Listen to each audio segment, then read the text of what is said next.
और बिहार से एक तस्वीर दिखाते हैं आपको, क्योंकि बिहार में पुल गिरना आम सी बात हो गई है। एक बार फिर बिहार के भागलपुर में एक पुल गिरा है और इसकी भी लागत लाखों करोड़ों में थी। ये तस्वीर आपको दिखा रहे हैं बिहार के भागलपुर की, जहां पर पुल गिरा है। लाखों करोड़ों की लागत से बना हुआ पुल भरभरा कर गिर गया।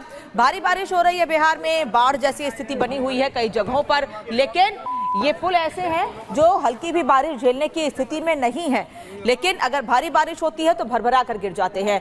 ये जो मामला है, ये जो तस्वीर है, ये पीरपैंती में बाखरपुर की है। बाबूपुर पंचायत समेत कई गांवों का संपर्क इससे टूट गया है। इस पुल का निर्माण पीडब्ल्यूडी ने 2 साल पहले करवाया था और 2 साल के भीतर बिहार में ये पुल गिर गया है। बिहार के भागलपुर में ये पुल टूटा है। आप देख रहे हैं कि बीच से पूरा हिस्सा कैसे इसका पानी में ही समा गया है। इस पुल के ऊपर पानी आता है, बीच में काफी क्रैक्स भी हैं और इन क्रैक्स के साथ साथ पुल का बीच का हिस्सा पूरी तरह पानी में धंस गया है।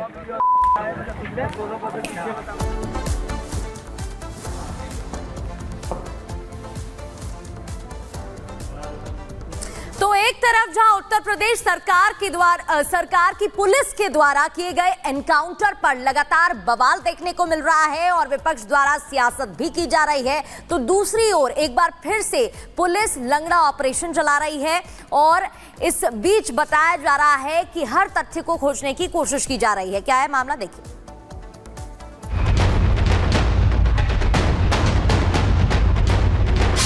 यूपी में बदमाशों के आए बुरे दिन।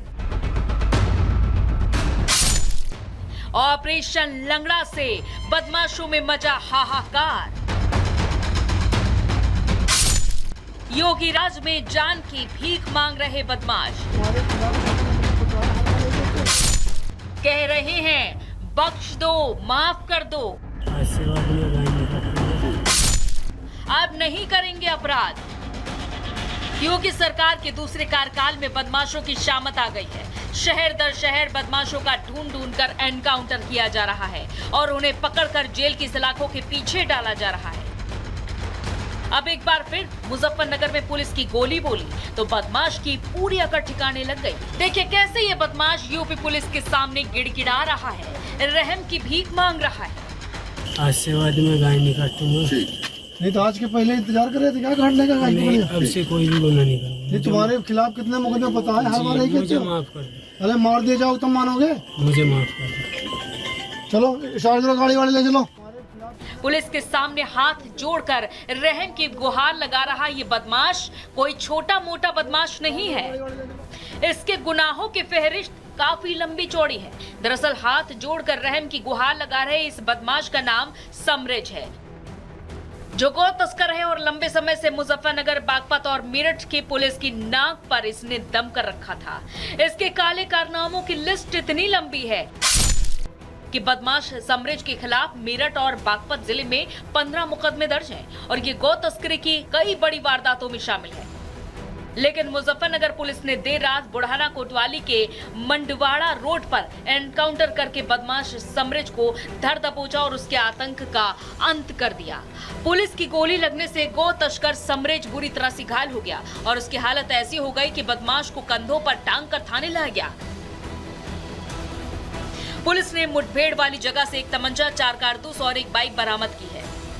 चेकिंग करते वक्त एक ग्राउंड स्कूल की तरफ से एक व्यक्ति अपने CD 100 मोटरसाइकिल से आया और पुलिस वालों को देख करके वो ठिठका। पुलिस वालों ने उसको रोकना चाहा तो उसने फायरिंग की और जवाबी फायरिंग में आत्मरक्षार्थ उसके 2 पैर में गोली लगी है।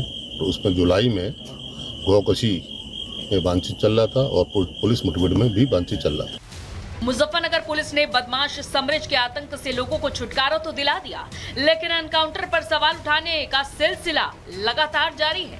गाजीपुर से समाजवादी पार्टी के सांसद अफजाल अंसारी ने अब यूपी में चलाए जा रहे ऑपरेशन लंगड़ा के लिए योगी सरकार को घेरा है और कहा है कि झूठी कहानी बनाकर एनकाउंटर करना ठीक बात नहीं है।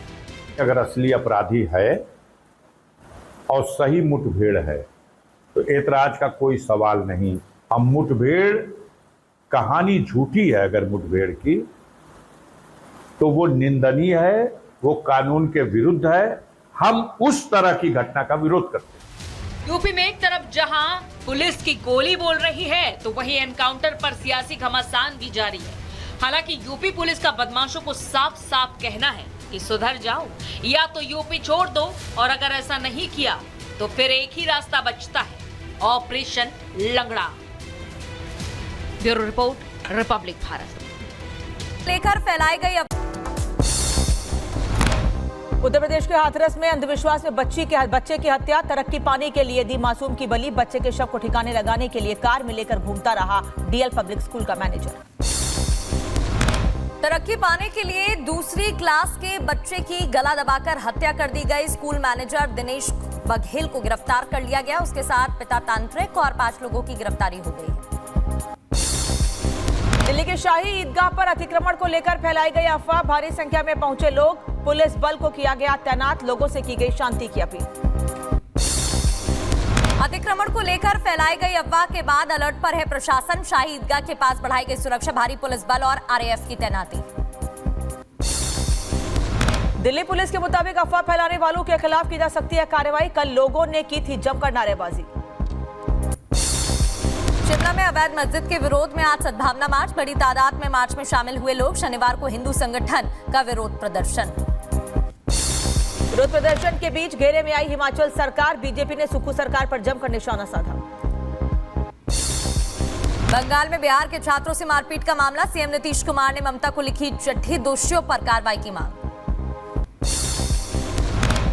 बंगाल में बिहार के छात्रों से मारपीट मामले में एक्शन, सिलीगुड़ी पुलिस ने 2 लोगों को गिरफ्तार किया। छात्रों को धमकाने और पिटाई करने का आरोप, डीसीपी विश्वास चंद ने गिरफ्तारी को लेकर जानकारी दी। बंगाल में छात्रों की पिटाई पर केंद्रीय मंत्री गिरिराज सिंह का ममता सरकार पर हमला, कहा रोहिंग्या मुसलमानों के लिए बिछाया गया रेड कारपेट और बिहार से परीक्षा देने गए बच्चों की पिटाई की गई। जहां रोहिंग्या और बांग्लादेशी घुसपैठियों के लिए मुसलमानों के लिए रेड कारपेट बिछा के रखती है। बिहार के बच्चे अगर जा रहे हैं वहां एग्जाम देने के लिए, उनके साथ गुंडाई कर रहे हैं, मार रहे हैं, पीट रहे हैं, भगा रहे हैं। सिलीगुड़ी में 2 छात्रों की पिटाई पर शहजाद पूनावाला का बयान, कहा पश्चिम बंगाल घुसपैठियों को वोट बैंक की तरह मानता है, लेकिन बिहार के लोगों को पीटता है। हमारे कर्मठ बिहारी अगर बंगाल जा रहे हैं और वहां पर उनके साथ पिटाई हो रही, बंगाल में कोई कानून व्यवस्था, लॉ एंड ऑर्डर नहीं बचा है क्या? यहाँ पर तो सो कॉल्ड संविधान लागू होता है ना। बंगाल में बिहार के छात्रों से मारपीट पर जेडीयू नेता नीरज कुमार का बयान, का क्षेत्रीय धारणाओं को भड़काकर रोटी सेकने वालों पर बंगाल सरकार को कार्रवाई करनी चाहिए। तो क्षेत्रीय भावनाओं को जो भड़का करके जो अपना रोटी सेकना चाहते हैं, तो हम अनुरोध करेंगे पश्चिम बंगाल सरकार से, आपने संज्ञान में लिया है और कठोरतम कार्रवाई सुनिश्चित करिए। बंगाल में बिहार के छात्रों से मारपीट का बीजेपी का बयान इस पर आया है, कहा है कि बिहारी छात्रों के साथ हुई घटना दुर्भाग्यपूर्ण, सीएम ममता को लिखी गई है चिट्ठी, पत्र में कड़ी कार्रवाई की मांग की गई है। बिहार के छात्रों के साथ हुई है, यह बहुत ही दुर्भाग्यपूर्ण है। बिहार के माननीय मुख्यमंत्री श्री नीतीश कुमार जी ने ममता बनर्जी को पत्र लिखा है। बंगाल में बिहार के छात्रों के साथ मारपीट पर बोले आरजेडी नेता मृत्युंजय तिवारी, कहा लालू यादव और तेजस्वी ने सीएम ममता से बात की है, सख्त कार्रवाई करने को कहा गया है। तुरंत आदरणीय लालू प्रसाद जी ने, श्री तेजस्वी यादव जी ने ममता दीदी से बात की, वहां की बंगाल की प्रशासन ने, सरकार ने त्वरित कार्रवाई की, दोषियों को गिरफ्तार किया गया। उत्तर प्रदेश में एनकाउंटर पर सपा सांसद अफजाल अंसारी का बयान, कहा किसी कार्रवाई का विरोध हमारा मकसद नहीं, लेकिन कानून में किसी को ठोकने की इजाजत नहीं। तो सही मुठभेड़ है तो ऐतराज का कोई सवाल नहीं। हम मुठभेड़ कहानी